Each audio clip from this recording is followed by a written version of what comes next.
शिवसेना ठाकरे गटाच्या माझा कुंकू माझा देश या आंदोलनावर मंत्री शंभूराज देसाई यांनी टीका केली असून त्यांनी ठाकरे गटाचे नेते संजय राऊत यांचा सकाळी 9चा भोंगा म्हणत समाचार घेतला। संजय राऊत यांनी ऑपरेशन सिंदूर विषयी वक्तव्य करत भारतीय सैन्य दलाचा अपमान केल्याचे सर्वांना माहीत आहे, त्यामुळे उसन अवसान आणून सैन्य दलाच्या पराक्रमाचे अशा प्रकारे राजकीय भांडवल कोणीही करू नये अशी टीका शंभूराज देसाई यांनी केली आहे। त्याचबरोबर ठाकरे बंधूंच्या युतीबाबत बोलताना मंत्री शंभूराज देसाई यांना उपराष्ट्रपती पदाच्या निवडणुकीत ठाकरे गटाची मते फुटली असल्याचा संशय असून त्याचे विश्लेषण करण्याची ठाकरे बंधूंची बैठक झाली असावी असा उपरोधिक टोला देखील त्यांनी लगावला आहे। कोर्टात जाणार त्या अनुषंगाने पाठिंबा पण मिळतोय त्यांना अशा पद्धतीने चर्चा काय कसं बघताय? काय बघायचं? हायकोर्टात जाऊ दे, कोर्टात कोणाला जायचं? सगळ्यांना जायचा अधिकार आहे। कोर्टात जाऊ नका असं कोणी कोणाला सांगू शकत नाही, पण मराठा आरक्षणाचा जो GR काढलेला आहे तो मराठा आरक्षणाचा GR काढण्याच्या सगळ्या प्रक्रियेमध्ये मराठा आरक्षण मंत्रिमंडळ उपसमितीचा सदस्य म्हणून मी त्याच्यामध्ये सहभागी आहे। एकन एक शब्द, एकन एक वाक्य हे कायद्याच्या चौकटीत बसणारं आहे। माननीय ॲडव्होकेट जनरल साहेबांचं, या सगळ्या दिग्गज रिटायर्ड हायकोर्ट जस्टिस साहेबांचं, सगळ्यांचं लॉ सेक्रेटरी, ह्या सगळ्या दिग्गजांचं, कायदे क्षेत्रातल्या तज्ज्ञांचं मार्गदर्शन घेऊन त्या GRचा ड्राफ्ट तयार केलेला आहे। त्यामुळं मी विश्वासानं सांगतो त्या ड्राफ्टला किंवा त्या GRला कुणी जरी उद्या चॅलेंज केलं तरी कुठंही धोका होणार नाही। ओके, बाबत माझा हा प्रश्न आहे। भारत पाकिस्तान मॅचच्या दिवशी राज्यभर माझा कुंकू माझा देश ते आंदोलन छेडणार आहे आणि त्यात सिंदूर के सन्मान में शिवसेना मैदान में अशा पद्धतीचं हे आंदोलन असतं। काय आपलं? नाही, उबाटानं कुठल्याही राजकीय पक्षानं आंदोलन कुठलं करावं हा ज्याचा त्याचा प्रश्न आहे। आता ज्या उबाटाचे नेते म्हणजे रोज सकाळी 9च्या भोंग्याला येतात त्यांनी सिंदूर ऑपरेशनबद्दल काय वक्तव्य केलं होतं आणि भारतीय सैन्य दलाच्या पराक्रमाचा कसा अवमान केला होता हे सगळ्या महाराष्ट्राने, सगळ्या देशांनी, देशातल्या सगळ्या सैन्य दलातल्या जवानांनी पाहिलेला आहे। त्यामुळं असं उसना आणून काहीतरी करण्याचा केविलवाला प्रयत्न उबाटाचे या अशी सकाळी 9च्या भोंग्याला येणारे लोक करतायत। देशातल्या सैन्य दलाबद्दल आणि देशातल्या सैन्य दलानं गाजवलेल्या पराक्रमाबद्दल देशवासियांना नेहमीच अभिमान असणार आहे। अशा सैन्य दलाच्या कर्तृत्वाचं, शौर्याचं राजकीय भांडवल कुणीही करू नये। उबाटाच्या नेत्यांची म्हणजे आमदार खासदारांची बैठक महत्त्वाची होती आहे, तर राज ठाकरे आणि उद्धव ठाकरे नंतर आता ठाकरे शिवसेनेच्या बैठकांचा धडाका वाढलेला आहे। काय कसे पाहता आपण? कदाचित उपराष्ट्रपती पदाच्या निवडणुकीमध्ये मोठ्या प्रमाणात क्रॉस वोटिंग झालं आणि पूर्ण देशभरातनं संशयाची उंगली ही उबाटाकडे केली जाते माध्यमांच्याकडनं। त्याचं विश्लेषण करण्यासाठी किंवा त्याचा मागोवा घेण्यासाठी अशा बैठका होत असतील। राज ठाकरे मजुरांचा वाढता तुटवडा आणि मोठ्या प्रमाणावर घेतलेले मक्याचे उत्पादन लक्षात घेता नाशिक जिल्ह्यातील शेतकरी आता आधुनिक तंत्रज्ञानाकडे वळत आहे। चांदवड तालुक्यातील मका काढणीसाठी ट्रॅक्टर माउंटेड हार्वेस्टर दाखल झाला असून या यंत्रामुळे शेतकऱ्यांचा मोठ्या प्रमाणावर वेळ आता वाचत आहे। चांदवडमध्ये दाखल झालेल्या ब्राझील पद्धतीने विकसित ट्रॅक्टर माउंटेड हार्वेस्टर शेतकऱ्यांसाठी वरदान ठरला असून या यंत्राच्या सहाय्याने 2 एकर मक्याची कुट्टी अवघ्या 2 तासात पूर्ण केली जाते। या यंत्राच्या वापरामुळे शेतकऱ्यांचा वेळ आणि मजुरीचा खर्च दोन्ही वाचत असून उत्पादन प्रक्रियेत गती येत आहे। त्यामुळे स्थानिक शेतकऱ्यांनी या यंत्राचे प्रात्यक्षिक पाहून समाधान व्यक्त केले।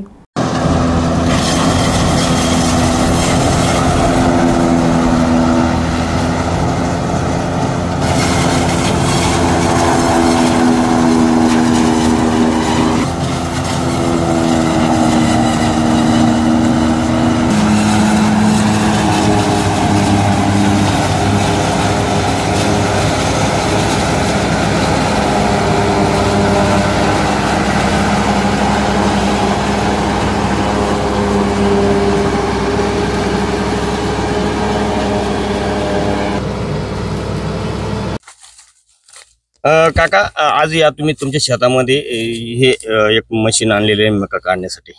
हो, तर कशा करता आणलं, काय म्हणून? याच्यापासून आमचं वेळेची बचत होती आणि माणसाअभावी या मशीनमुळे फार चांगलं काम होऊ राहिलं आमचं. बरोबर, याच्यापासून काही फायदा नुकसान? फायदा एकदम फायदाच आहे, नुकसान काहीच नाही. शेतकऱ्यांचे काही पिकाचे काही नुकसान? पिकाचे काही नुकसान नाही. नाही, वेळेची बचत होऊ राहिली उलट वेळेची. हा,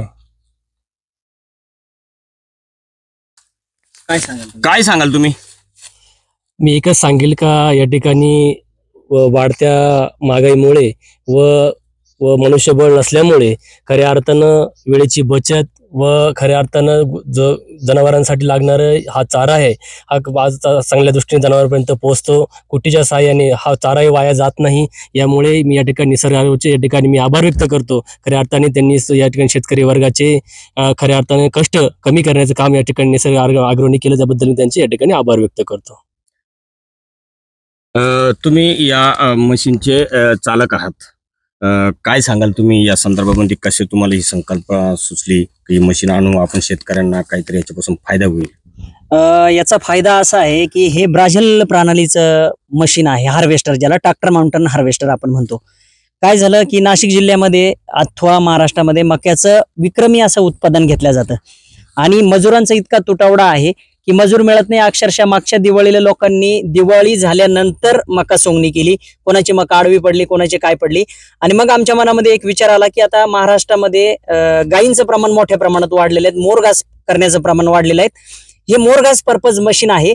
मात्र तुम्ही आता बघू शकतात जे रिपोर्टर आहेत त्यांनी कशा पद्धतीने स्टोरी कव्हर केलेली आहे की त्याच्यामध्ये बिट्ट्या सुद्धा तुम्हाला घेता येऊ शकतात. म्हणजे जर तुम्ही मोरघास करणारच, बिट्टी काढून बी तुम्ही मोरघास करू शकतात आणि बिट्टी काढून तुम्हाला मोरघास करायचा नसेल तर तुम्ही चाऱ्याचाही कुट्टी करू शकतात, म्हणजे मोरघास करू शकतात आणि साठवून ठेवू शकतात. आता इथले जे शेतकरी आहेत ठाकरे, त्यांनी काय केलेलं आहे की बिट्टी खाली पाडून टाकलेली आहे आणि चाऱ्याचं हार्वेस्टिंग करून घेतलेले आहे. याच्यामुळे झालं काय की त्यांना दाणे पण मिळणार आहे आणि ज्या शेतकऱ्यांना चारा हवा आहे गायींसाठी तो पण मिळणार आहे. याच्यामध्ये बचत काय झाली की मजुरांना 10,000 रुपये द्यावा लागायचे, तर अवघ्या 10,000 रुपयामध्ये त्यांचं काम होऊन जात आहे, बॅगाही भरून जात आहे 11,000 रुपयामध्ये. म्हणजे पैसा खूप वाचला प्लस वेळ वाचला. आता ते या ठिकाणी कांदा लागवड करणार आहे आणि काही नाही, ट्रॅक्टरने कुठल्याही पद्धतीत शेती दाबत नाही, काही नाही, त्याने रोटावेटर फिरवला तर ते या ठिकाणी 3ऱ्या ते 4थ्या दिवशी कांदे लागवड करणार आहे. म्हणजे मजूर कधी आले असते, ही मका कधी वाळून गेली असती, पूर्ण दिपोळी येईल तिला जर असं वाळू जर दिली असते, तर त्यांनी काय केलं, हिरवीच मका सोंगली आणि हिरवी मकाच आता ते मोरघास करणार आहे. म्हणजे शेतकऱ्यांसाठी बिट्टी काढूनही मोरघास करता येतो आणि त्याच्यानंतर बिट्टी खाली पाडून चाऱ्याची हार्वेस्टिंग झाल्यानंतर आपण 1-2 माणसांनी लावून हे बिट्ट्या गोळा करून घेऊ शकतो. याच्यामुळं स्वस्त आणि कमी वेळामध्ये काम झालं आणि याचा फायदा जवळजवळ नाशिकसह महाराष्ट्रातल्या शेतकऱ्यांना आता होणार आहे. कारण अनेक ठिकाणी असे हार्वेस्टर आलेले आहेत जे मका काढण्याचे, काही बिट्टी बाजूला कुट्टी बाजूला आलेले आहेत, काहीचे फायदे तोटे आहेत, पण मात्र याच्यात शेतकऱ्यांचा फायदा 100% खूप आहे. कट कर. नवी मुंबई महानगरपालिका सार्वत्रिक निवडणुकीकरिता जाहीर प्रारूप प्रभाग रचनेच्या 2500 प्राप्त सूचना हरकतींवर वाशी येथील विष्णुदास भावे नाट्यगृहात कृषी विभागाचे प्रधान सचिव विकास रस्तोगी यांच्या प्रमुख उपस्थितीत सुनावणी पार पडली. यावेळी महानगरपालिका आयुक्त डॉक्टर कैलास शिंदे देखील उपस्थित होते. भारतीय जनता पक्षाचे, शिवसेनेसह विविध पक्षांच्या सदस्यांनी तसेच नागरिकांनी यावेळी प्रारूप प्रभाग रचनेवर आपल्या सूचना आणि हरकती नोंदवल्या. या सुनावणी दरम्यान विरोधी पक्ष आणि भारतीय जनता पक्षामध्ये प्रारूप प्रभाग रचनेविरोधात नाराजीचे सूर पाहायला मिळाले, तर शिंदे सेनेच्या गटात मात्र आनंदाचे वातावरण पाहायला मिळाले. सर, काय आज आपण आक्षेप नोंदवला आहे आणि एकंदरीत त्या सुनावणीबद्दल आपलं काय मत? पहा, जी नवी मुंबई महानगरपालिका निवडणुकी संदर्भात जे अधिसूचना आणि नकाशे मंजूर झाले त्या हरकतीसाठी ठेवले होते आणि आम्ही त्याच्यावर हरकत नोंदवली होती. प्रचंड गोंधळ आहे. प्रभाग क्रमांक 22 बाबत तर ह्या ठिकाणी पहा, प्रभाग क्रमांक 22 हा जुईनगर आणि सानपाडा क्षेत्र आहे आणि त्या ठिकाणी जुईनगरचा अर्धा भाग हा वाशी गाव, वाशी सेक्टर 17 आणि सेक्टर 7 वाशीच्या ह्या भागामध्ये जोडलेला आहे. जे निकष त्या ठिकाणी हे प्रभाग पाडताना निवडणूक आयोगाचे निकष आहे, त्या निकषामध्ये मोठा नाला असेल किंवा मोठा रस्ता असेल, हायवे असेल, तर ती हद्द तिथं थांबली पाहिजे अशी त्यांच्या सूचना. त्या सूचनांची देखील त्या ठिकाणी ह्या लोकांनी पुरेशी मदत घेतली नाही किंवा त्याप्रमाणे केलं नाही. एखाद्याला कोणाला तरी वाटतं म्हणून त्यांनी त्यांचे उमेदवार निवडून यावेत म्हणून काहीतरी प्रोसेस चालले, ही गोष्ट फार चुकीची आहे. नेरूळ गाव त्या ठिकाणी तोडलेलं आहे, जुई गाव तोडलेला आहे. अरे तो जुई गाव हा आपला नेरूळ असेल, ही त्यांची गावठाण विस्तार आणि त्या गावांची रचना ही एकत्रित असली पाहिजे. त्यांना पुरवली जाणारी गटर असतील किंवा त्या ठिकाणी सेवरेज लाईन असेल, वॉटर कनेक्शन असतील, जे काही त्या ठिकाणी सामाजिक सुविधा आहेत, या सुविधा सगळ्या समप्रमाणात आहेत, एकाच ठिकाणी आहेत. जुईनगरमध्ये एखादा प्रॉब्लेम झाला तर त्या नगरसेवाला शोधायला सेक्टर 17 जायला लागेल किंवा त्या ठिकाणी वाशीपर्यंत जायला लागेल. तिथून जाण्यासाठी रस्ता नाही, 7 ते 8 किलोमीटर अंतर काढून जावं लागेल. अशा पद्धतीच्या अनेक प्रभागांमध्ये चुकीच्या गोष्टी त्या ठिकाणी आहेत. आम्ही 6 प्रभागांच्या बाबतीत हरकती नोंदवलेल्या आहेत. हरकतीच्या बाबतीत त्यांनी जी सुनावणी ठेवली होती, ती सुनावणीसाठी आज मी प्रत्यक्ष हजर होतो. अनेक तिथले हरकतदार त्या ठिकाणी हजर होते. आम्ही देखील आमची हरकत त्या ठिकाणी नोंदवलेली आहे. हा जो गोंधळ आहे, त्यांनी स्वतःच पाडलेले जे निकष आहेत ते निवडणूक आयोगाने निकष दिलेले आहेत, ते त्यांनी पाळावेत आणि त्याप्रमाणे एक संध असे त्या ठिकाणचे हे परिसर ठेवावा, जेणेकरून नागरिकांच्या सुविधांवर त्या ठिकाणी भविष्यात ताण येणार नाही, अशा पद्धतीची सूचना आम्ही त्या ठिकाणी मांडलेली आहे. कोणाच्या सोयीसाठी हे सगळं घडवलं गेलं आहे आता हे आता निश्चित असं सांगू शकणार नाही, पण एवढं नक्की आहे, ज्या पद्धतीनं प्रभाग रचना करताना तोडलेले भाग आहे, ते भाग एक अर्धा तिकडे जोडतो, अर्धा दुसऱ्या ठिकाणी जोडतो. जोडण्यामध्ये एक संध असावा, जिथं मोठी गटर आणि रस्ते असतील अशा पद्धतीने जोडणं आवश्यक नाही, चुकीचं आहे. आणि कोणी जोडलेत काय जोडल्यात, परंतु जे निवडणूक आयोगाचे अधिकारी आहेत आम्ही त्यांच्यावर आक्षेप घेणार. त्यांनी त्यांचे निकष पाळले नाहीत. त्यांनी काय प्रसिद्ध केलंय की ही बाउंड्री अशी असावी, इथं बाउंड्रीची हद्द संपल्यासारखं आम्ही मानू. जेव्हा मोठा गटर असेल, हायवे असेल, की जे रेल्वे ट्रॅक असेल, ह्या हद्दी त्यांनी पाळाव्यात. म्हणून कोणी केले, आम्हाला असं वाटतं की त्या ठिकाणी कोणाच्या तरी वेस्टेड इंटरेस्टेडने हा विषय झाला असावा, परंतु अशा गोष्टी होऊ नयेत, त्या गोष्टी त्यांनी सुधाराव्यात, अशा पद्धतीची सूचना आमची. किती घातक वाटतं हे लोकशाही. प्रचंड याच्यामध्ये नागरिक, जो सामान्य नागरिक आहे त्याला त्या ठिकाणी त्रास होणार आहे. आता मला सांगा, जुईनगर क्षेत्र तुम्हाला सगळ्यांना माहिती आहे, मग त्या जुईनगर क्षेत्रातून वाशी गाव किंवा वाशीच्या सेक्टर 17 जायचं असेल तर तुम्हाला सानपाडा क्रॉस करून, तुर्भा क्रॉस करून सेक्टर 17 जावं लागेल. किती किलोमीटरचं अंतर होईल, काय सामान्य नागरिक त्या ठिकाणी जाऊ शकतो, किती हा त्या ठिकाणी युजलेसपणा आहे. आम्हाला ही गोष्ट मान्य नाही आणि हीच गोष्ट आम्ही शासनाचे प्रतिनिधी त्या ठिकाणी हिअरिंगसाठी आलेले आहेत, त्यांच्या समवेत आम्ही ह्या ठिकाणी सुनावणी त्या ठिकाणी दिलेली आहे. आज आपण म्हणजे ठेवले आज या प्रारूपचे जेव्हा सुनावणी आज होती आणि त्यामध्ये काय आपण ऑब्जेक्शन काय माझा मूळ हा वॉर्ड क्रमांक 44, जो मुळातच गेल्या वेळेला मला जेव्हा तिथून मी निवडणूक लढवली त्यावेळेला रविकांत पाटील नगरसेवक होते, त्यांचा प्रभाग वॉर्ड क्रमांक 33 होता. त्याचे 3 भाग होऊन आम्हाला 7 सेक्टर हा जॉईन झाला होता.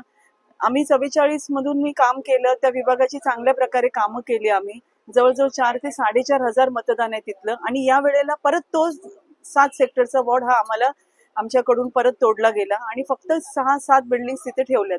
तर असं आमचं म्हणणं आहे की भौगोलिक दृष्ट्या सुद्धा विचार केला तर या ज्या 7 बिल्डिंग्स आहेत, एकूण 6 असोसिएशन त्याच्याकडे होते त्या प्रभागामध्ये, पण कमीत कमी 6 नाही तर कमीत कमी 2 जी त्या बिल्डिंग्सला सलग लागून आहेत त्यांचं तरी आमच्याकडे तिथे अंतर्भाव करावा प्रभाग क्रमांक 12 मध्ये.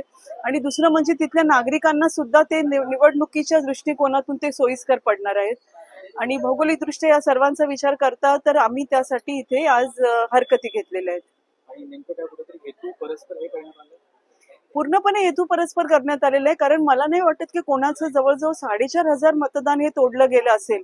त्यामुळे हे जाणून बुजून केलं गेलेलं आहे आम्हाला त्रास देण्याच्या हेतूने. आणि हे करताना आम्हाला जो दुसरा वॉर्ड जोडलेला आहे तो खरं म्हणजे आम्हाला सलगही येत नाही आणि आम्ही त्या ठिकाणी कधी पाऊले ठेवलेलं नाहीये. मग अशा प्रकारे आमचं जे हक्काचा होता तो जे आम्हाला सोयीस्कर होता, तिथल्या लोकांना सोयीस्कर होता, जिथली कामं आम्ही केलेली आहेत आणि भौगोलिक दृष्ट्या सुद्धा जे मी सांगितलं त्याचंही तशा प्रकारे चांगल्या निभाव लागणं शक्य होतं, तो तोडला गेला. थँक्यू. म्हणजे प्रभाग रचना करण्यासाठी जी नियमावली आकारण्यात आलेली आहे, जी अधिसूचना आहे, त्या नियमावलीची पूर्णपणे पायमल्ली या ठिकाणी झालेली आहे. कुठेतरी एका पक्षाला, कुठेतरी एका नेत्याला फेवर करण्यासाठी हे प्रभाग रचना झालेले याच्यामधून स्पष्ट दिसते. मी 2 ऑब्जेक्शन रेज केलेले आहेत, त्याच्यामध्ये प्रभाग क्रमांक 20 आणि प्रभाग पॅनल क्रमांक 20, पॅनल क्रमांक 14 पॅनल क्रमांक 20 मध्ये जो प्रभाग येतो, प्रभाग नंबर 70, तो प्रभाग 70-80% प्रभाग पॅनल नंबर 14 मध्ये घेण्यात आलेले आहे. आणि जी नियमावली आहे त्या नियमावली अनुसार आपल्याला जो मूळ प्रभाग असेल किंवा मूळ गावठाण असेल त्याला आपल्याला मधून तोडता येत नाही. याच्यामध्ये असं करण्यात आहे की घराच्या वरून लाईन गेलेली आहे, म्हणजे एकच घराचे 2 तुकडे केलेले आहेत. एक घराचे अर्धे मत तिकडे, अर्धे मत इकडे. तर या विषयावरती मी पूर्णपणे आक्षेप माझा नोंदवलाय. त्याच्यामध्ये मी मागणी केली की जो प्रभाग क्रमांक 70 आहे तो पूर्ण प्रभाग पॅनल नंबर 20 मध्ये त्याचा समावेश करण्यात यावे म्हणून. दुसरा माझा जो ऑब्जेक्शन होता तो पॅनल नंबर 14चा होता. त्याच्यामध्ये पण सेम परिस्थिती त्याच्यामध्ये निर्माण झालेली आहे. जी नियमावली आहे त्याच्यामध्ये नॅशनल हायवे असतील, रेल्वेची पटरी असतील, आपल्याला मूळ प्रभाग असेल त्याला आपल्याला तोडायचं नाहीये. आणि यामध्ये पण तीच त्रुटी त्याच्यामध्ये दिसून आलेली आहे. त्यामध्ये पण जो पावणे गाव आहे त्या पावणे गावाला मधूनच 2 तुकडे केलेले आहेत, म्हणजे कुठलाही सेंटर रस्ता वगैरे न घेता मधूनच गावाच्या मधूनच त्याच्यामध्ये लाईन तयार करून त्याला 2 पार्ट मध्ये डिवाइड केलेले आहेत. तर माझा त्याच्यामध्ये आक्षेप असा होता की पावणेगाव हा पूर्णपणे प्रभाग क्रमांक 14 मध्ये त्याचा समावेश करण्यात यावा. आणि त्यासोबत जो आदोली बुतोली जी एरिया आहे ते त्याच्यामध्ये पॅनल नंबर 14 मध्ये त्याचा समावेश करण्यात आलेला आहे. ती आदोली बुतोलीची जी एरिया ते जे दोन्ही गाव आहेत त्याची जॉईनिंग पॅनल नंबर 6 मध्ये झाले पाहिजे, 14 मध्ये झाले नाही पाहिजे. तर ते 14 मधून त्याला काढता त्यांना 6 मध्ये समाविष्ट करा. आणि पावणे गाव हा पूर्ण अखंड राहिलं पाहिजे, जेणेकरून तिथल्या नागरिकांना त्रास होणार नाही, मतदानाचा त्रास होणार नाही. नगरसेवकांचा एकच गाव असल्याकडे 2 वेगवेगळे पॅनल मध्ये झाले तर 2 वेगवेगळे नगरसेवक होणार. त्यांना जे काही सुविधा घ्यायच्या असतील, आपल्या कामानिमित्त जायचं, तर त्यांना मोठ्या प्रमाणामध्ये ते प्रॉब्लेम्स, ते अडचणी पुढे येणार आहेत. आणि या सगळ्या गोष्टीला कुठे ना कुठे फुलस्टॉप देण्यासाठी मी हे 2 प्रमुख मागण्या केल्या आहेत. बघूया येणाऱ्या काळामध्ये काय होते. 14 गावांना देखील 111 सदस्य संख्यामध्ये समाविष्ट करून ठेवलेला आहे, एकंदरीत मान्य आहे का? हे बघा, 14 गावाचं पूर्णपणे आम्हा सर्वांचा विरोध आहे. 14 गावात हा एवढा मोठा परिसर आहे, त्याच्या विकासासाठी जो काही खर्च लागणार आहे तो नवी मुंबई महानगरपालिकेला, त्याचा ओझा नवी मुंबई महानगरपालिकेवरती येणार आहे. सध्याच्या स्थितीमध्ये आमची नवी मुंबई महानगरपालिकेचा जो कामकाज चालू आहे त्यासाठीच पूर्णपणे त्याचा आम्हाला निधी उपलब्ध होत नाही.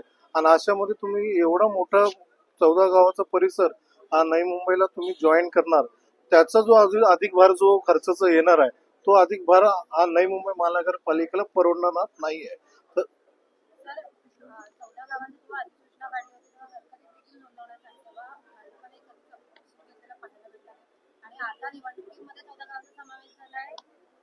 वेळोवेळी त्या वेळेला आमचे नेते गणेशजी नाईक साहेब यांच्या मार्फत त्यांना तिथे हरकती घेण्यात आलेल्या आहेत, त्याची ऑफिशियल नोंद आहेत.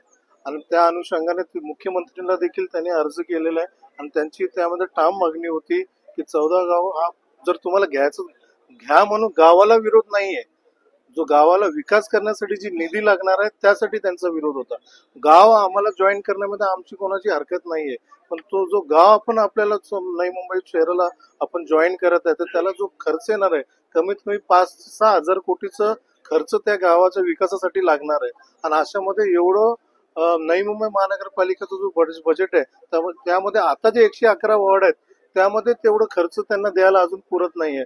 अशामध्ये तुम्ही अजून नवीन गावं ऍड करणार तर त्याचा खर्च कोण करणार? आणि 14 गावाचा खर्च या बजेटमधून जर त्यांना जाईल तर इथले जे अजून डेव्हलपमेंट जे करायचे ते अजून बाकी आहे तर त्याच्यावरती तो ताण पडणार आहे.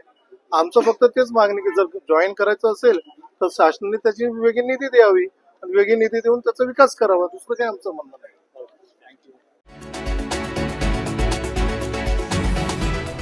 कोल्हापूरच्या राधानगरी तालुक्यातील पनोरी गाव हादरावून सोडणाऱ्या वृद्धेच्या खुनाचा पोलिसांनी पर्दाफाश केला. 73 वर्षीय श्रीमती रेवडेकर यांचा अनंत चतुर्थीच्या मिरवणुकीदरम्यान दागिन्यांसाठी गावातील 2 मित्रांनी खून केल्याच्या चौकशीत उघड झाले आहे. दागिने हिसकावण्याच्या प्रयत्नात प्रतिकार केल्याने संशयित आरोपींनी निर्दयीपणे डोक्यावर वार करून वृद्धेचा खून केला आणि मृतदेह गोबर गॅस टाकीत टाकून दिला. CCTV फुटेज आणि कसून चौकशीच्या आधारे अभिजित पाटील आणि कपिल पातले या 2 संशयित आरोपींना अटक करण्यात आली आहे। जिल्हा पोलीस अधीक्षकांच्या मार्गदर्शनाखालील पथकाने अवघ्या काही दिवसातच गूढ उलगडत आरोपींना जेरबंद केले असून गावात दहशतीचं सावट कमी झालं आहे। राधानगरी तालुक्यातील पनोरी या गावातील महिला नामे श्रीमंती हरी रेवडेकर वय 73 वर्ष ह्या महिला दिनांक 7 सप्टेंबर 25 रोजी गावात मिळून येत असल्यामुळे गावातील आजूबाजूच्या परिसरातील लोकांनी त्यांचा दरवाजा वाजवला असता कोणताही प्रतिसाद मिळाला नाही। त्यामुळे त्या महिलेचा गावातील लोकांनी शोध घेतला असता ती महिला कुठे मिळून आली नाही। आजूबाजूला शोध घेतला असता तिचे प्रेत विजय शंकर बर्गे नावाच्या या इसमाच्या गोबर गॅसमध्ये आढळून आले। त्यामुळे सदर महिलेचा कोणीतरी खून करून तिचे प्रेत त्या ठिकाणी टाकल्याची पोलीस स्टेशनला खबर मिळाल्याने त्यांचा दत्तक पुत्र अमित याने राधानगरी पोलीस ठाणे या ठिकाणी खुनाचा गुन्हा नोंद करण्यात आला। सदर महिलेचे प्रेत हे गोबर गॅसमध्ये मिळून आल्याने कोल्हापूर जिल्ह्याचे पोलीस अधीक्षक श्री योगेश कुमार गुप्ता साहेब यांनी तातडीने स्थानिक गुन्हे शाखा व त्यांचे पथक यांना तात्काळ राधानगरी या ठिकाणी जाण्यास सांगितले। सदर ठिकाणी स्थानिक गुन्हे शाखेचे सहाय्यक पोलीस निरीक्षक वाघ, त्याचप्रमाणे आम्ही स्वतः तसेच स्थानिक गुन्हे शाखेचे 10 अंमलदार असे राधानगरी या ठिकाणी 2 दिवस थांबून होतो। त्या ठिकाणी प्राथमिक माहिती घेतली असता गावातील जे 2 मंडळ होती ग्रामीण युवा शक्ती संघटना तसेच पनोरीचा राजा यांची दिनांक 6 सप्टेंबर या अनंत चतुर्दशीच्या दिवशी मिरवणूक होती। मिरवणुकीमध्ये माहिती घेतली असता मिरवणुकीमध्ये गावातील बहुतेक सर्वच तरुण सहभागी झाले होते, परंतु काही तरुण हे मिरवणुकीतून निघून गेल्याचे व मिरवणुकीमध्ये सहभागी नसल्याचे प्राथमिक दृष्ट्या दिसून आले। असे 2 संशयित तरुण आम्ही ताब्यात घेतले। त्यापैकी अभिजित पाटील व कपिल पातले यांच्याकडे प्राथमिक तपास केला असता त्यांनी सदरचा गुन्हा हा केल्याचे कबूल केले। त्यांच्याकडे अधिक तपास केला असता त्यांनी दिनांक अनंत चतुर्दशीच्या दिवशी रात्री मिरवणूक चालू असताना कोणीही गावात नाही याचा फायदा घेऊन महिलेच्या घरात गेले होते। त्यांना आर्थिक अडचण असल्यामुळे त्यांनी महिलेचे दागिने चोरण्याचे देखील त्यांनी 1 महिन्यापूर्वीच कट रचलेला होता। महिलेच्या गळ्यातील दागिने चोरत असताना महिलेने प्रतिकार केला व त्यामुळे त्यांनी झालेल्या जाटापटीत महिलांना मारहाण करून तिचा खून केल्याचे देखील कबूल केलेले आहे। सदरचे तरुण हे आर्थिक अडचणीत असल्याचे देखील जाणवल्याने त्यांनी सदरचा गुन्हा केल्याचे स्थानिक गुन्हे शाखेकडे व राधानगरी पोलीस ठाणे यांच्याकडे कबूल केलेले आहे। अभिजित पाटील व कपिल पातले या दोघांना ताब्यात घेऊन त्यांना राधानगरी पोलीस ठाण्याच्या ताब्यात दिलेले आहे व त्यांच्याकडे अधिक तपास करून या गुन्ह्यात आणखी कोण सहभागी आहे का किंवा या गुन्ह्यामध्ये त्यांनी काय काय केलेलं आहे याबाबत देखील अधिक तपास करीत आहोत। सदरच्या गुन्ह्यामध्ये कोणत्याही प्रकारचा तांत्रिक पुरावा तसेच कोणी प्रत्यक्षदर्शी साक्षीदार नसल्यामुळे सदरचा गुन्हा उघड आणणे एकदम क्लिष्ट व गुंतागुंतीचे होते, परंतु स्थानिक गुन्हे शाखा व राधानगरी पोलीस ठाणे यांनी अत्यंत शांतपणे व गावातील सर्व गोपनीय माहिती प्राप्त करून सदरचा गुन्हा उघडकीस आणण्यात माननीय जिल्हा पोलीस अधीक्षक यांच्या मार्गदर्शनाखाली यश प्राप्त केलेले आहे।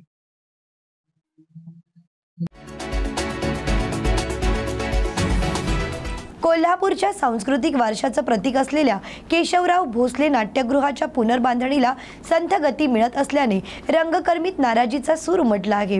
8 ऑगस्ट 2024च्या भीषण आगीत नाट्यगृह जळून खाक झाल्यानंतर राज्य सरकारने 25 कोटींचा निधी मंजूर केला, मात्र ऑगस्ट 2025 पर्यंतही छताचं काम पूर्ण न झाल्याने ठेकेदारांवर दिरंगाईचे आरोप होत आहेत। यावेळी कलाकार सुनील घोरपडे यांनी कामातील त्रुटींवर लक्ष वेधलं, तर मराठी चित्रपट महामंडळाचे उपाध्यक्ष धनाजी यमकर यांनी आंदोलनाचा इशारा दिला आहे। 100 वर्षांचा वारसा असलेलं हे नाट्यगृह शाहू महाराजांच्या प्रेरणेने उभारलं गेलं असून त्याची पुनर्बांधणी जलद गतीने होणं गरजेचं असल्यानं सर्वांचंच रंगकर्मींचं मत आहे। त्यामुळे यावर गांभीर्याने विचार न केल्यास रंगकर्मी उग्र आंदोलन करतील असा इशारा देखील यावेळी देण्यात आला। नमस्कार, मी रंगकर्मी वनिता दीक्षित बोलते। आम्हाला हे नाट्यगृह पूर्वी होतं तसंच हवं आहे, नुसती शोभेची वस्तू नको आहे। कारण आम्ही कोल्हापूरकरांनी फार सोसलं आहे निदान या नाट्यगृहासाठी तरी काही सोसायला लावू नका. लवकरात लवकर पूर्ण करावं ही आमच्या सगळ्या रंगकर्मीची इच्छा आहे. मी सुनील बाळासाहेब गोरपडे, रंगकर्मी, कोल्हापूर. केशवराव भोसले नाट्यगृहाच्या झालेल्या अपघातानंतर महाराष्ट्र शासनानं त्वरित हालचाल करून या इमारतीच्या पुनर्बांधणीसाठी, पुनर्निर्माणासाठी साधारणतः 25 कोटी रुपयाचा निधी उपलब्ध करून दिला. तो निधी महानगरपालिकेकडे वर्गही झाला. त्वरित निविदा काढून काम सुरू केलं गेलं. पण 1 वर्ष झालं तरी कामाची स्थिती जैसे थे अशीच आहे. कामामध्ये कुठल्याही प्रकारची सुधारणा नाही आहे, प्रगती नाही आहे. काम करत असताना ठेकेदारानं बऱ्याच चुका केल्या होत्या. आम्ही वैयक्तिक येऊन ह्या छताच्या कामामधल्या चुका त्यांच्या निदर्शनास आणून दिल्या. त्या दुरुस्त करतो अशा आश्वासनं आम्हाला महानगरपालिका, ट्रक्टवेल कंपनी जी ॲडवायझर कंपनी आहे ती आणि स्वतः कॉन्ट्रॅक्टरनी दिली होती. त्या पद्धतीनं त्यांनी सुधारणा केली. पण किमान अजूनही 10 ते 15% सुधारणा झालेली नाही. जर का आत्ता बघितलं आपण तर मैदानाकडली जी भिंत आहे त्याच्या आरच्या आता छताच्या वर दिसत आहेत. मग हे एवढं काम ह्या कॉन्ट्रॅक्टर लोकांच्या लक्षात येत नाही का? आणि अजूनही या कामामध्ये दिरंगाई आहे. कारण 2 वेळ का काहीतरी, एकदा का दोनदा त्या कामासाठी त्यांना मुदतवाढ दिली असतानासुद्धा त्या मुदतीमध्ये त्यांनी काम केलं नाही. जुलैमध्ये जिल्हाधिकारी आणि आम्ही रंगकर्मींनी स्वतः इथं उपस्थित राहून कॉन्ट्रॅक्टरना सांगितलं होतं की 1 ऑगस्टपर्यंत वरचं छताचं काम पूर्ण करून द्या, म्हणजे आम्हाला इंटिरियर सुरू करता येईल. पण आज अखेर छताचं काम पूर्ण नाही आहे. या दिरंगाईला कॉन्ट्रॅक्टर जबाबदार आहे, महानगरपालिका जबाबदार आहे का ॲडवायझर कंपनी जबाबदार आहे? याच्या मुळाशी आम्हाला जाणं गरजेचं वाटत नाही. कारण हे एवढे अभियंते शिकलेले असतात. हे अभियंते नेमकं कुठलं काम करतात, काय काम करतात, त्यांच्या निदर्शनास ह्या चुका येत नाहीत का? का राजकीय अनास्थेमुळे वरूनच यांच्यावरती कामाच्या दिरंगाईसाठी दबाव आहे की हे काम होऊच नये आणि हे तसंच पडावं अडगळीत, नाट्यगृह होऊच नये अशी भावना आहे का? असा संशय आम्हा रंगकर्मींच्या मनामध्ये आलेला आहे. कुळगाव बदलापूर नगर परिषदेच्या निवडणुकीसाठी जाहीर करण्यात आलेल्या प्रभाग रचनेत त्रुटी असल्याने भाजपाचे माजी नगरसेवक किरण भोईर यांनी उच्च न्यायालयात याचिका दाखल केली. येत्या 22 सप्टेंबर रोजी याचिकेवर सुनावणी होणार असून कुळगाव बदलापूर नगर परिषदेची प्रभाग रचना 18 ऑगस्ट रोजी जाहीर करण्यात आल्या आहेत. या प्रभाग रचनेसंदर्भात भारतीय जनता पक्षाचे नगरसेवक किरण भोईर यांनी काही गंभीर आरोप देखील केले आहेत. कुळगाव बदलापूर नगर परिषदेमध्ये 18 ऑगस्ट 2025 रोजी प्रारूप प्रभाग रचना प्रसिद्ध करण्यात आली आणि या प्रभाग रचनेसंदर्भात अनेक त्रुटी यामध्ये आढळून आल्यात आणि भारतीय जनता पार्टीच्या माध्यमातून यावर हरकत देखील घेण्यात आलेली होती आणि प्रशासनाच्या माध्यमातून त्या हरकतींवर दिनांक 4 सप्टेंबर रोजी सुनावणी देखील झालेली आहे. परंतु भारतीय जनता पार्टी या पक्षाच्या वतीने आम्ही इथवर थांबलो नाही, तर आम्ही हायकोर्टामध्ये एक पिटिशन दाखल केलेलं आहे. या प्रभाग रचनेमध्ये ज्या महत्त्वाच्या त्रुटी ज्या अशा आहेत की नदी क्रॉस करणे किंवा वॉल कंपाऊंडवरनं या प्रभागाच्या बाउंड्रीज फायनल करणे, तसेच अनुसूचित जातीचे जे प्रभाग जे नॅचरली जे येतात ते यामुळे ते जाणीवपूर्वक हलविण्यात आलेले आहेत. या संदर्भामध्ये आम्ही पिटिशन दाखल केलेलं आहे. येत्या 22 सप्टेंबर रोजी न्यायमूर्ती घुगे साहेब यांच्या खंडपीठासमोर या 22 सप्टेंबरला त्या संदर्भात सुनावणी होणार आहे.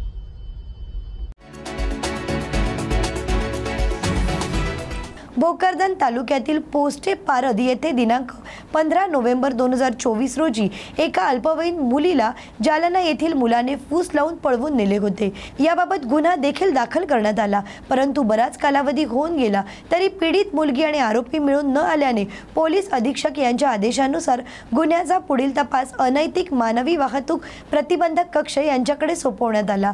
सदर गुन्ह्यामध्ये या कक्षाने तांत्रिक विश्लेषण करून तसेच गुप्त बातमीदार नेमून आरोपी आणि पीडित मुलीची माहिती काढली असता ते दोघेही छत्रपती संभाजीनगर येथे राहत असल्याचा खात्रीशीर माहिती मिळाल्याने त्यांना छत्रपती संभाजीनगर येथून ताब्यात घेऊन गुन्ह्यातील पीडित मुलगी आणि आरोपीला पुढील तपासासाठी भारत पोलीस स्थानकात हजर करण्यात आले आहे. मॅडम काय सांगाल की आज तुम्ही कारवाई केली, काय कारवाई आहे आणि किती लोकांना ताब्यात घेतलं?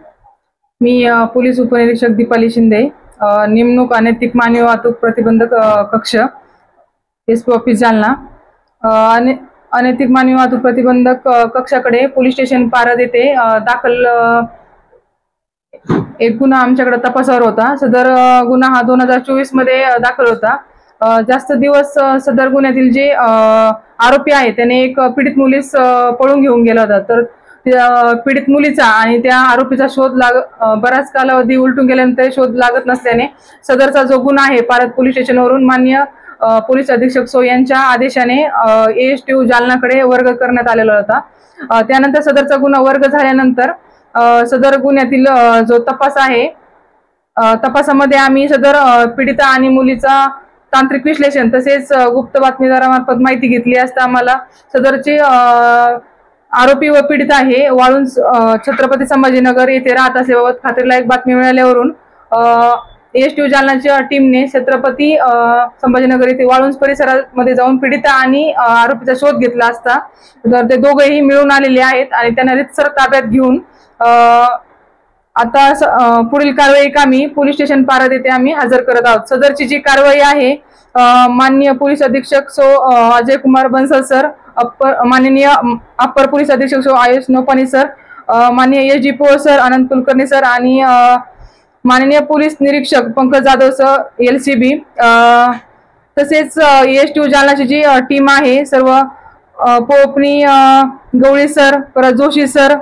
Police head constable Krishna Dethe, Sagar Baviskar, Sangita Chavan, Pushpa Kharatmal, Aarti Sable, Renuka Rathod तसेच चालक संजय कुलकर्णी यांनी एकत्रितरित्या पार पाडलेली आहे.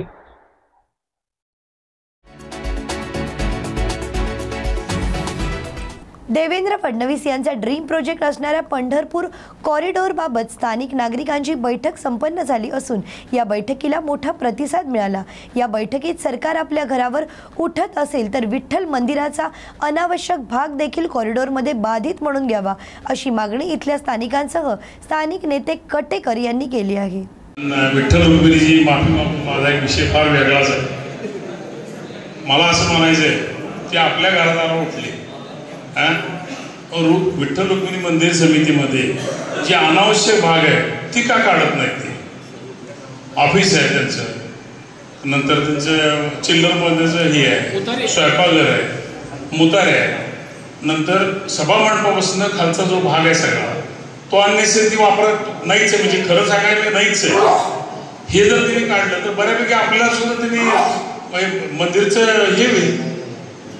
हा मुद्दा जरा वेगळा आहे, कदाचित तो बऱ्याच लोकांना पटणार पण नाही. पण माझं मत वैयक्तिक म्हणतात तर असं आहे की मंदिर समितीला खरोखरच विठ्ठल रुक्मिणीच्या मंदिरासाठी एवढी जागा आवश्यक आहे का ह्याचा अभ्यास या निमित्तानं होणं गरजेचं आहे असं वाटतं. दुसरी गोष्ट, इथं बसले सगळे आपण एकमेकाला चांगलं ओळखतो आणि या कॉरिडॉरला सगळेजण विरोधात आहेत, यात काही दुमत नाही. पण आता भागवतनी जी सांगितलं ती खरं आहे. मला सुद्धा देशमुख साहेबांनी म्हटले आम्हाला तुम्हाला घरी भेटायला यायचंय, या म्हणलं साहेब काय हरकत नाही, चहा प्या, बाकीच काही चर्चा करू नका. एक तर मी तुम्हाला सगळ्यांना सांगतो की तुमचा कॉरिडॉर होत नाही, पहिलं सांगतो. दुसरी गोष्ट, त्याला DP घेणं परवडते, DP करणं परवडतंय. नगरपालिकेला यामध्ये माझ्यापेक्षा हरिभाऊ जास्त तज्ञ त्यातले. नगरपालिकेला कॉन्ट्रीब्युशन शासनाकडे भरावं लागतं. नगरपालिकेला आज पगार द्यायला सुद्धा पैसे नाही. इथं राजकारणाचा कुठलाही भाग नाही. हे असणारे नेते त्यांच्या काही अडचणीमुळे आपल्याबरोबर नसतील, पण त्यांचे विचार आम्ही रोज वैभव ऐकतो. ते सगळेजण आपल्याबरोबर आहेत. दुसरी गोष्ट, आज अशी परिस्थिती अर्बन बँकेमध्ये तुम्हाला सगळ्याला आश्चर्य सांगितलं आम्हाला कॉरिडॉरचे पैसे येणार आहेत. या सबबीखाली लोन मागायला येणारे आपल्यातलेच काही लोक आहेत. म्हणजे ह्या गोष्टीच तुम्ही विचार केला पाहिजे ना. ही खरी परिस्थिती आहे. म्हणजे कोणीतरी काहीतरी भावनिक बोलले तो उपयोग नाही. वस्तुस्थिती तुम्ही बघितली पाहिजे. काही घरं अडचणीत आहेत ते आहेत, तुम्ही कबूल केलंच पाहिजे. काही घरांना अडचणी खरोखर आहे, आर्थिक असेल, शारीरिक असेल, कुठली असेल, पण कॉरिडॉर निमित्तानं त्यांच्या अडचणी फार मोठ्या प्रमाणात बाहेर आलेल्या आहेत. तेही अंधारातून मालकाला म्हणतात मालक आमचं घ्यायला लावा, तुम्ही काहीतरी करा. ही खरी परिस्थिती आहे. आज तुम्हाला पटणार नाही का? कारण आम्ही प्रचार पट्या आमच्या शिक्कत बसला, विषय तो नाही. आहे ते आहे. आम्ही आता एक व्यक्ती म्हणून त्याच्यावर असणार प्रेम म्हणून प्रचारक आहोत, आम्ही त्यांच्या पैसे आहोत. परंतु खरी परिस्थिती तुम्ही समजून घ्या. आणि माझ्या हिशोबाने वकील साहेब ही बहुतेक अनचॅलेंजेबल ऍक्ट खाली येत असं मला वाटतंय बरं का, की मी सारंगारात ही चर्चा केली. असं काय आहे का कायद्यात अनचॅलेंजेबल ऍक्ट खाली येते काय? मी कॅवेट वगैरे दाखल करून गव्हर्नमेंटनं करू न करू असं काय आहे का? नाही. तर ते शासकीय कायदेशीर बाजू जी आहे ती आपण वकील मंडळी त्यांच्याकडनं आपण करून घेऊ. त्यासाठी लागल ती कृती समिती असेल, तुम्ही आम्ही सगळेच जण असेल, जे काय असेल ती एकमेकाला आपण मदत करून ती पण लढा आपण नक्की लढू, काय अडचण नाही. आणि देवळापासून जाण्याची यत्किंची ते कुणाची इच्छा नाही. जरी आम्ही बाहेर राहायला गेलो असलो तरी आज आमची बायको म्हणती आपण खाली होतो तेच बरं होतं. अगदी खरं सांगतो, ही परिस्थिती आहे. कारण वरती आपल्याला करमत नाही, ही वस्तुस्थिती आहे. खाली 2-4 वेळा यायचं जायचं म्हणजे शक्य नाही, प्रॅक्टिकल अडचणीच आहे. त्यामुळं तुमच्याबरोबर आम्ही सगळेजण आहोत, पार्टी म्हणून नाही, आपण एकमेकांचे आयुष्यभरचे साथीदार म्हणून आहोत. त्यामुळे तुम्ही कुठलीही काळजी करायची काही कारण नाही आणि कॉरिडॉर तुमचा होत नाही एवढंच जाता सांगतो. इस्लाम धर्माचे संस्थापक हजरत मुहम्मद पैगंबर यांच्या जयंतीनिमित्त ईद ए मिलाद अन नबीचा जल्लोष कराड शहरात उत्साहात साजरा करण्यात आला. या निमित्ताने शहरातून निघालेल्या भव्य जुलूसाने कराडचा चेहरा मोहरच उजळून टाकला होता. या जुलूसाचे विशेष आकर्षक म्हणजे हिंदू बांधवांनी उत्साहाने यात सहभागी होऊन मुस्लिम बांधवांवर फुलांची उधळण करून कराड शहरात ऐक्य, बंधुता आणि प्रेमाचा संदेश यावेळी देण्यात आला. क्रांती मराठा मोर्चाचे कार्यकर्ते, महाराष्ट्र नवनिर्माण सेनेचे पदाधिकारी, सामाजिक कार्यकर्ते, दलित समाज तसेच हिंदू समाजानेही उत्सवाला पाठिंबा देत शुभेच्छा दिल्या. जी 5 तारखेला होती, पण कराड शहरातल्या मुस्लिम बांधवांनी गणपती बाप्पाची विसर्जन मिरवणूक असल्या कारणाने ही मिरवणूक 11 तारखेला आयोजित केली होती. तर या मिरवणुकीमध्ये काही मुस्लिम बांधव सहभागी झाले होते. त्याचबरोबर कराड नगरी आणि परिसरातील सर्व बांधवांना सातारा जिल्हा पोलीस दलातर्फे साऱ्या शुभेच्छा. मिरवणूक जी आहे चांगल्या पद्धतीने पोलिसांनी घालून दिलेल्या नियमांचं पालन करून चांगल्या पद्धतीने ही आयोजित केली होती आणि पूर्ण देखील मांडलेली आहे. त्याबद्दल पोलीस दलातर्फे आपल्या सर्वांचं धन्यवाद. असल्यामुळं आम्ही आमचे बाकीचे जे काय कार्यक्रम होते ते आम्ही मशिदीच्या आतमध्ये आम्ही केले आणि जी मिरवणूक होती ते आम्ही 5ला न घेता 11 तारखेला गुरुवारच्या दिवशी म्हणजे आज घेतली. मिरवणूक शांततेनं पार पडली. वास्तविक कराडमध्ये हिंदू मुस्लिम ऐक्य निश्चितपणे आहे आणि कायम राहील. काही लोकांना ही ऐक्य म्हणजे काय म्हणते ते हजम होत नाही. तर अशा लोकांचं जे बंदोबस्त आहे पोलिसांनी करावं आणि कराडाला कायमस्वरूपी शांतता कशी राहावं या ठिकाणी त्यांनी प्रयत्न करावे.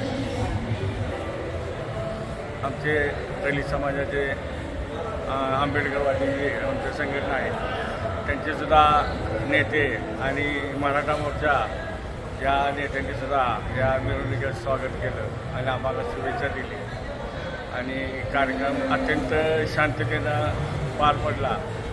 आणि इथनं पुढे जे आमचे जे काही कार्यक्रम असतील मग जे भोजनाचे कार्यक्रम वगैरे ते 1500 वर्ष झाली पैगंबराचा जन्म होऊन 1500 वर्ष झाली. त्या निमित्तानं आम्ही हा भव्य जयंतीचा कार्यक्रम आम्ही आखला आणि ती शांततेत पार पडलेली आहे. धन्यवाद.